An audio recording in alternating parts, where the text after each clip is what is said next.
Hello crafty friends, so I'm going to show how I took just some scrap pieces that I have. This is kind of my green and blue cardstock envelope, and then I gathered all of my silver papers and some punches there, and then off camera, kind of while I was listening to my audiobook, I punched out a whole bunch of shapes. And then I will say that the bigger circles I cut on the Cricut, and they were full sheets of 12 by 12 scrapbook paper.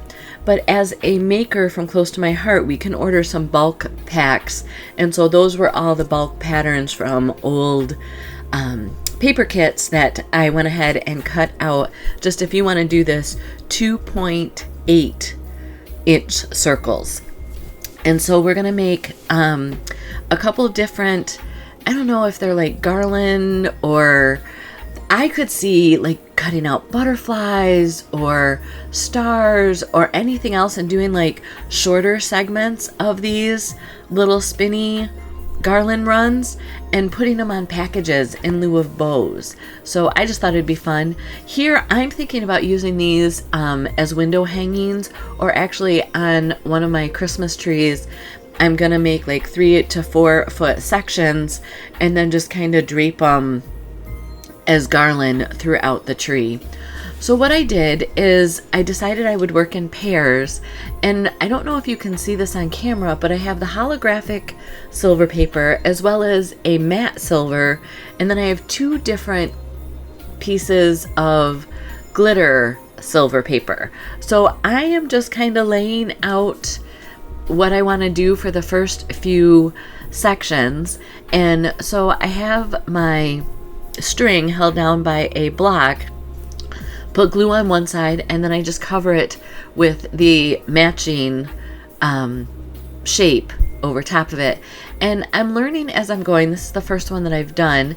I had this brainstorm idea, and then with the snowflakes I figured if I put glue in the middle of the one and then used it to dip all of the outlier pieces, like if you did this with leaves, this could be really cool again in a window or on a wreath or something, just to have, or a package if you know somebody that has a fall birthday. But I was just really excited, but I'm learning as I go here.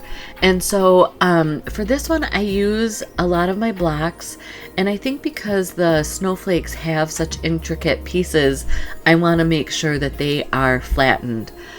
I did use just regular DMC floss, which the strands come apart pretty easily on.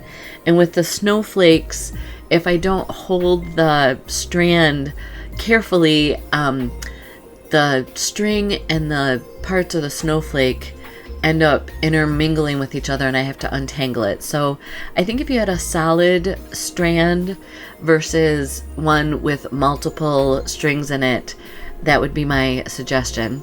So I got some glue on my desktop, but this is just a piece of vinyl, sticky vinyl, so it wipes up nicely, but I do get kind of particular about that. So I am speeding up my showing of this, but I am going to go let you see the whole process. So if you want, you can jump ahead. I'm making one of the ball ornaments out of the circles, and then I'll do 2 strings, and I just wanted to show the 2 strings because one of them I do with the snowflakes, this, and the next one I just do with all circle elements, and it comes together very quickly. But I also kind of got my rhythm in place of, I knew how to assemble it. So things that I've learned, if you want to do this, cut your pieces. If you're gonna do it with other people, have them like just take one punch or one image, let's say that they're gonna cut out, because you could use die cuts too, and cut, you know, even numbers of multiple colors of paper or whatever paper you want to use. So like on my snowflakes I have 12 of all the holographic ones.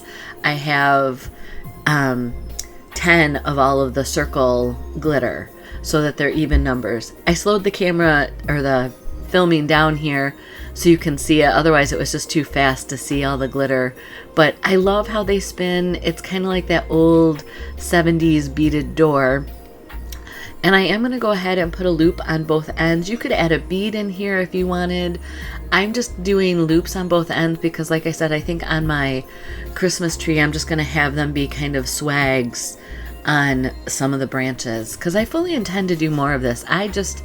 This was very relaxing. It was a good evening project. It would be a great project for kind of medium age kids. You could have some of the littles punching, or they could probably handle all of the circle ones, or if you did even squares or triangles, or you could do banner ribbons. I think those would work well on this for this project. But it was funny when I went to bed last night after doing this, before editing the video, I kept thinking, I'm like, what else could you use these for?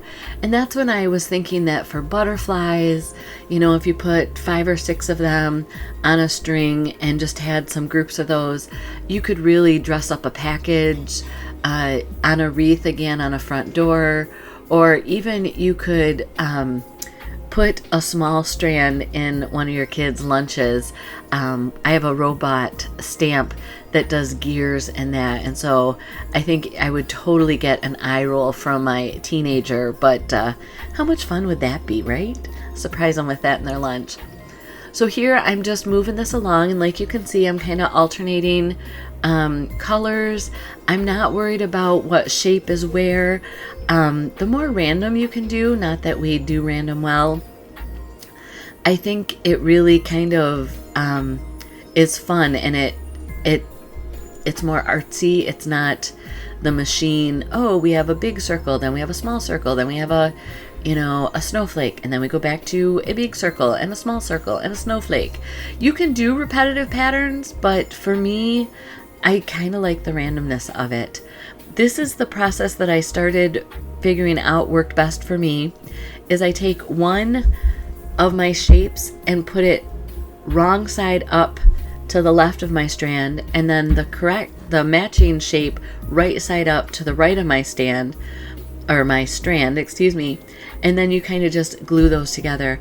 And I'm doing that bottom one first just so then I can make an even space between the last 3 elements there. So it just lets me put my snowflake there in the middle. So this one is done. I'm just going to put it off to the side. It's beautiful. It makes me happy. I want to do a whole bunch more. So here, like I said, I went to the Cricut and I cut 2.8 inch circles, and I'm going to just grab them in groups of 3. I got 16 on a sheet. This particular paper, it's funny that I picked this.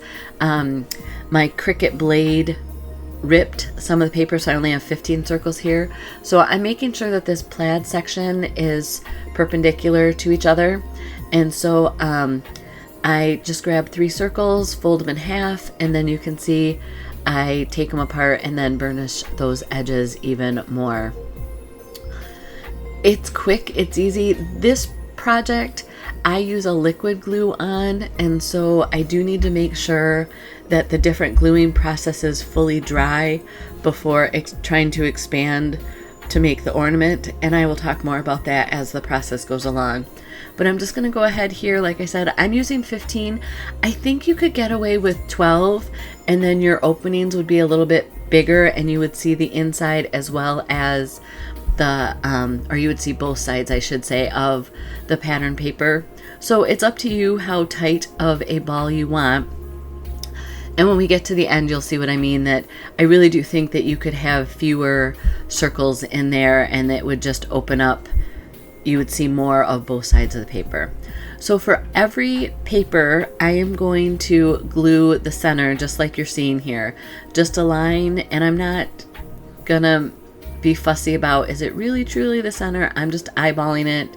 On this project, I don't see any imperfections. So I'm just working again in my batches of 3 and making sure that I get the glue down the center and then stack them so again they have a chance to dry while folded. I did some more floral, less Christmassy papers, and again I thought that those would be just fun. You could do a whole color scheme if you wanted. Some of the paper stacks, or even you could do this with cardstock, especially with the two-tone that Close to My Heart has.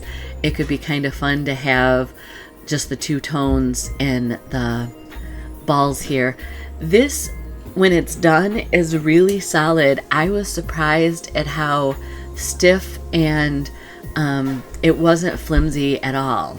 So now I have all of that done.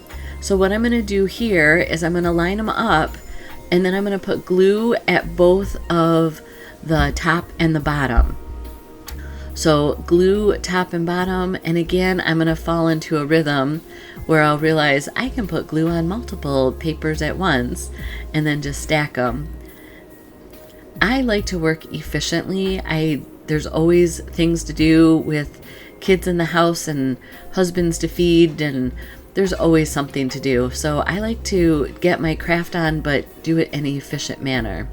So now I am working kind of in batches of 5. So I'll glue these, and you only have to put glue on 4 of them, because the top one I don't want to have glue on so that I can smush it with my block and it won't get glue on the block. So just little things to think about here. But as the glue is still wet, you want to make sure that that seam or the flat edge are all lined up. So you can see there where kind of like you take a deck of cards and you let that flat edge all come together. This is our last set, and then I will glue these 3 sets together. But after I glue the all 15 together, then I will put this to the side, and that's when I decide to go ahead and do one more strand of the circles and my glitter garland, I'll call it, together, because I need to make sure that this glue is fully dry. I know that it is mostly dry here in 5 minutes, but I want it to be dry just so that it doesn't want to pull apart. So this is part of the process that I learned. I wanted to kind of choose my pattern. So I'm making 2 lines of circles, and I also grabbed from the Aurora paper. After the Cricut cut it, there was enough space in between the circles that I could use my smallest punch, and so I could punch out 12 little circles. And because it's in that same sapphire blue of the cardstock I picked, I went ahead and grabbed that, and I'm going to integrate that into my circles here. So I'm just trying again not to be too matchy-matchy. It's all going to be circles. I want to have some good color. I also want to have some glitter and glitz, because that's what catches the twinkle lights, right? So just making sure that I haven't, from the top to the bottom, I'm not doing like repeating the pattern between the rows and not paying attention to that. So I'm moving some stuff off to the side here, and then you will see this comes together so quickly. It's again one of those finding your rhythm that works for you and just going with it. So I'm going to work in batches of 4. I do end up, I think later, I didn't put enough glue on a couple of the end ones, and so the glue kind of dried a little too much before I could get them in. It could have also been when a kid stopped by to, inquire what dinner was going to be, because I don't know in your household, but that seems to be when my family shows up, is around dinner time and what's going to be for dinner, even though it's cooking right on the stove that they walk past. Am I not alone in this? I know during COVID, it was all about every meal, and people were doing memes about that. So here's where the glue just dried a little too fast for me. Deciding every meal was just too taxing and too hard. But I have trained my family that for the most part they can take care of themselves for most meals. In fact, on Thursday I do a Zoom craft day with my friends that craft, and on the calendar for meals it either says yo-yo, which means you're on your own, or I do the initials for each of the words, may the odds be ever in your favor. Sometimes I'll put like must-goes on there because there's good leftovers in the fridge, and as long as they're told, hey, must-goes, then they'll go, snooping a little bit. But otherwise, They like simple, easy. Sometimes chicken nuggets in the air fryer is what's for supper. I will say my youngest, my 14-year-old, he'll make a salad for himself. No dressing on it, just a salad. So see how quick this came together. I love just the blue and silver tones of this. This will work perfectly for my Christmas decor. But again, you can pick whatever colors work for you. So now that these are fully dried, you can see how this is going to come together. And then if you wanted, there's a way that you can buy little clips so that you can store this easier. I'm just going to have this be a ball year round. So I went off camera and grabbed some of my organza ribbon. I'm just going to double it up and that'll be the hanger. And then I want to make sure that it's a good solid connection. So I'm going to grab some of my red scoreline tape and put that down my ridge there with all of the flat side of the circles. And I'm also going to tape together my ribbon end. I had some issues finding the start of my tape, so it took me a minute for that. So now we're going to just glue the ends of the ribbon together as well. I figure I'd rather have too much glue so that one end doesn't pop out. And, you know, because once it pops out, then how do you put it back together? It becomes kind of a mess to deal with. So this is how simple this is. Just put your tape down the center. You could use liquid glue here again if you wanted. And then on the two sides, you're going to fully glue those. It's not going to be spread or a partial gluing. You're going to glue those flat together. So I'm just kind of making sure that everything is evenly spaced here. I don't want to have kind of a off-balanced ornament, if that makes any sense. So you can see where I put glue on that full half. And then I'm just going to use my reverse tweezers to hold that together for a while. And there we go. That's how easy this is. So if you have scraps of paper or cardstock that's just laying around taking up room, I encourage you, go get it out and make some garland strands or package decoration strands and just have some fun with it. I will be back with a video on Saturday with my friends from Makers with Heart for our mystery envelope, so check that out on Saturday. I hope you had a blessed Thanksgiving. All the descriptions and everything are below the video. Bye-bye.